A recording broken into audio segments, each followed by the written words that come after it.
সংকল্প আমি ল'ব লাগে। তো যিয়ে নহওক মই আজি দীঘলীয়া ভাষণ দিবৰ কাৰণে মই অহা নাই, মোৰ ভাষণ দিব লগাও নাছিল। কিন্তু আজি যিটো জিলাই জিলাই গণসমাৱেশ পাতিছে UPPL দলৰ পৰা, প্ৰতিটো গণসমাৱেশখন মই নিজ চকুৰে চোৱাৰ এটা হেঁপাহ ৰাখি মই আপোনালোকৰ মাজত আহিছোঁ। এইটো দেখাবৰ কাৰণে আহিছোঁ যে আমি সকলোৱে ঐক্যবদ্ধভাৱে থিয় হৈ আছোঁ, আপোনালোকে ভয় কৰিব নালাগে। সংকোচৰ পৰা পাছ নৈলৈকে পৰিৱৰ্তনৰ জোৱাৰ উঠিছে, এই জোৱাৰ কোনেও বাধা দিব নোৱাৰে। যোৱা 17টা বছৰত বেয়া এটা ধুমুহা গ'ল, কাৰোবাৰ ঘৰ ভাঙি গ'ল, গছ গছনি ভাঙি গ'ল, ৰাস্তা ভাঙি গ'ল, দলং ভাঙি গ'ল, মানুহৰ অৰ্থনৈতিক অৱস্থা বিধ্বস্ত হৈ গ'ল যোৱা 17টা বছৰত। এইটো বেয়া ধুমুহা। আৰু এইটো কিহৰ কাৰণে হ'ল?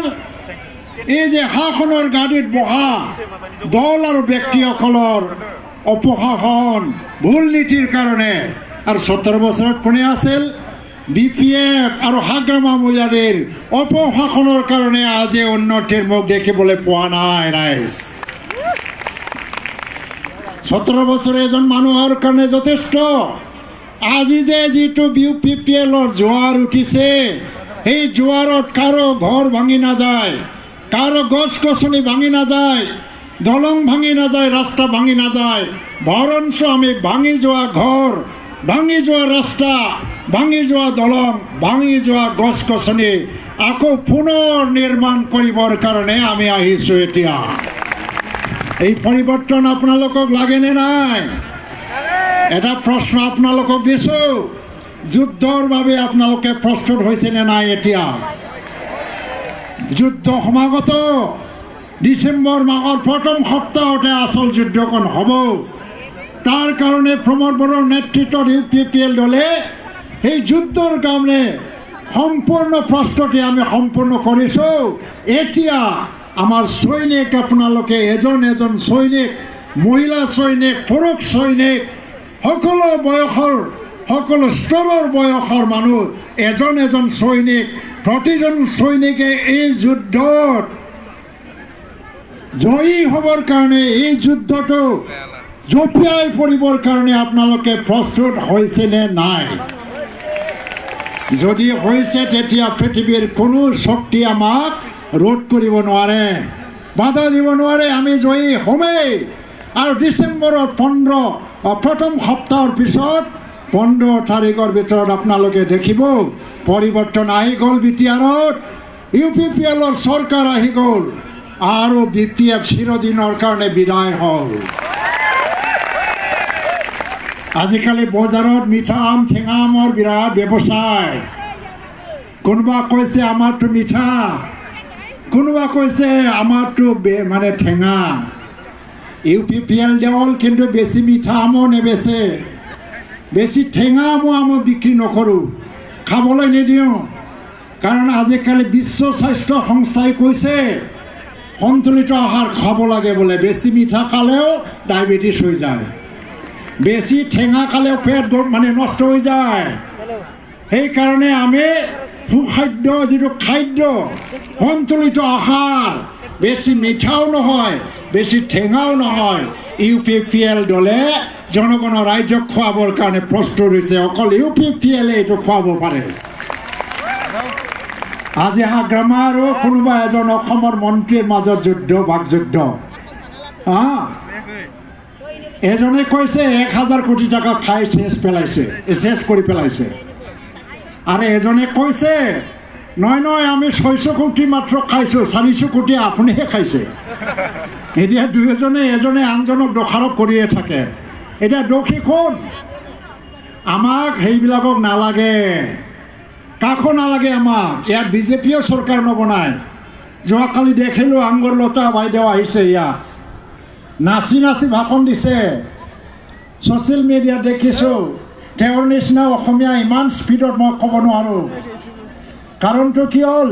মই বড়ো মানুহ, মই বড়ো মাধ্যমত পঢ়া শুনা কৰিছোঁ। মোৰ জিলাত অসমীয়া মানুহ নাই, অসমীয়া শিকিবলৈ মই সুযোগ পোৱা নাই কিন্তু যেতিয়া মই বাহিৰত ওলালোঁ অসমীয়া শিক্ষাৰ প্ৰয়োজনীয়তা বোধ কৰিলোঁ অসমীয়া শিকি শিকি আজি মই অসমীয়াত ভাষণ দিব পাৰোঁ অসমীয়াত সাহিত্য চৰ্চা কৰোঁ অসমীয়াত মই কিতাপ লিখিছোঁ কবিতা লিখিছোঁ মই যদি অসমীয়াক শিকি শিকি ইমানলৈকে জানিব পাৰে তেতিয়া এই অঞ্চলত অসমীয়া ভাষাক অৱজ্ঞা কৰাৰ কোনো প্ৰশ্নই নাহে আৰু ইয়াৰ প্ৰমোদ বড়ো অসমীয়া ভাষা যেনেধৰণে ভাষণ ৰাখি গৈছে এই খাচ অসমীয়া মানুহ কেতিয়াবা এনেকুৱা ভাষণ ৰাখিবই নোৱাৰে এই অসমীয়া ভাষা কেনেকৈ আমি অনুবাদ কৰিম এই কেইদিনমানত আমাৰ GSPৰ দলৰ মানুহ কিবা এটা ছ'চিয়েল মিডিয়াত পষ্ট দিছে অসমীয়া ভাষাৰ বোলে শ্ৰাদ্ধ হৈছে ইয়াত অসমীয়া ভাষা কোনো কিবা নাই তাৰ প্ৰতি সন্মান নাই কিন্তু য'ত ৰাজহুৱা স্থানত আমি অসমীয়া কওঁ বজাৰত অসমীয়া কওঁ এটা জনসভা 100জন মানুহ গোট খালে তাত যদি 10জন মানুহ অবড়ো মানুহ আছে তথাপিও আমি অসমীয়া ভাষাত ভাষণ দিওঁ অসমীয়া ভাষাৰ ক'ত অনাদৰ হ'ল মই য'ত সম্ভৱ বাঙালী ভাষী ৰাইজৰ মাজত মই বাংলা ভাষাও ভাষণ দিওঁ ভাঙা বাংলা আমি চেষ্টা করি সব ভাষায় কিছু বলার জন্য আমরা চেষ্টা করি কোনো ভাষাকে আমি অবজ্ঞা করি না যেখানে হিন্দি ভাষী আছে এই সকলৰ উদ্দেশ্যে আমি হিন্দি ভাষাত ভাষণ দিওঁ আৰু মোৰ জন্ম য'ত মই ৰাজবংশীও কিছু ক'ব পাৰোঁ ইংৰাজী ক'ব পাৰোঁ আমাৰ দ্বাৰা অসমীয়া কোনো দিন অৱহেলিত নহয় কিন্তু আমি বিচাৰোঁ কি অসমীয়া সন্মান দিয়াৰ লগে লগে যাতে বড়ো বাংলা আৰু বিভিন্ন ভাষা ভাষী ৰাইজক সন্মান দিয়া হয় সেইটো চাব লাগিব ইয়াত বিজেপি চৰকাৰ নাহে কোনো দিন মই আজি কৈ যাব বিচাৰিছোঁ বিজেপিৰ ভাই বন্ধুসকলে বেয়া পাব নালাগে আপোনালোকে চৰকাৰ গঠন কৰাৰ সপোন দেখি পেলাই লাভ নাই চৰকাৰ নহ'ব বিজেপি এটা দুটা হ'ব UDF কোনো দিন নহয় GSP এই নিৰ্বাচনৰ পৰা চিৰবিদায়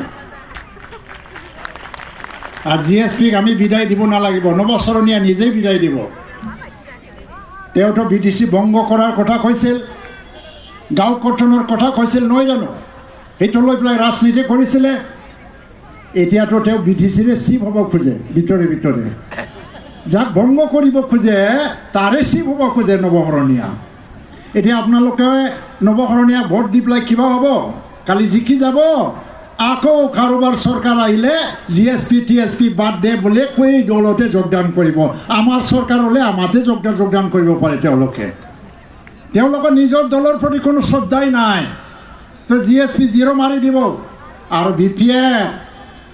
BPF ভগৱান আল্লাহ ঈশ্বৰে যদি ক'তবা মৰম কৰে দুই এটা জিকি আহিব পাৰে আৰু তেওঁলোকে যদি মৰম নকৰে 40টা সমষ্টিতে চাফা হৈ যাব পাৰে BPF গানে যুদ্ধৰ কাৰণে প্ৰস্তুত হৈছে যেতিয়া ওলাই যাওক ৰাইজোফोर जोंनि क'क्राझार चिरांथिं जों गामि बर' रायजोआ आपनाव सोङो नोंसिनावलाय गामियाव बेसे न'खर दंलै होननानै जोंनाव 50टा दंलै होनना बुङो 50टायाव बेसेबां न'खरा बर'गोन जोंनोलाय होनना बुङो जों बिसोर मा बुङो 50टायाव 40टा UPPL जाबाय 10टाल'सै BPFआ नोंथांमोनाव जादोंना जायाखै माथो बुङाबो माथो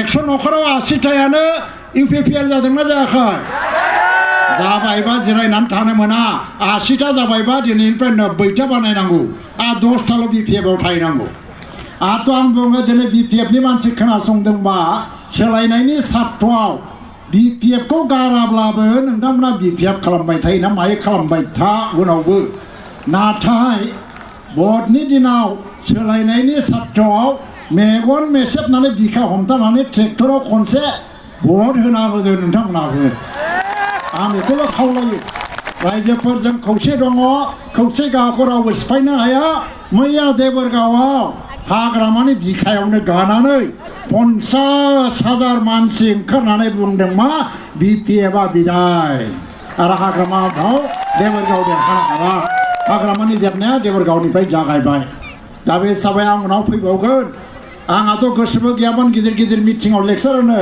मोनबा गामि गिदिंनानै रायजो राजाफोरखौ रायलायनानै समस्याफोरखौ मिथिनानै आङो बाथ्रा बुंनो गोसो दङ नाथाय आङो दिनै क'क्राझार जिल्लाखौ जेसेबां मोजां मोनो गावनि गामिखौ आं जेसेबां मोजां मोनो मुसलपुर जिल्लाखौबो आङो एखे बांसिनसो मोजां मोनो गोसोआव मानो होननानै बुङोबा मुसलपुर जिल्लानि रायजो राजाफ्रा बै थांनाय 17 बोसोराव आं जेसेबां दुखु खस्थ'आव गोलैदों आंनि दुखुनि समाव गसंफादों ओंखाम खबसे जाहोदों मिटिं खालामनो जायगा होदों आरो बे दुखुनि दिना जोब्बाय मोजां दिना फैबाय जेला आरोबाव जोङो बै माने डिसेम्बरनि उनावहाय दिनै जों इलेक्सननि जि मेथाइ खननानै मोसादों बे डिसेम्बराव जोङो देरहानाय आरो गोदान सरकारनि मेथाइ खननानै मोसानांगौ आंबो मोसाफैगोन नोंथांमोनजों लोगोसे बेखौनो बुंनानै आरो जोबनायाव बयनोबो आङो साबायखर होबाय जे प्रमद बर' जिन्दाबाद प्रमद बर' जिन्दाबाद बे ट्रेक्टर सभियेट भट दियक कातिराम बर' जिन्दाबाद जगदीश रामचारि जिन्दाबाद राकेश ब्रह्म जिन्दाबाद प्रमद बर' जिन्दाबाद गोजोन्थों।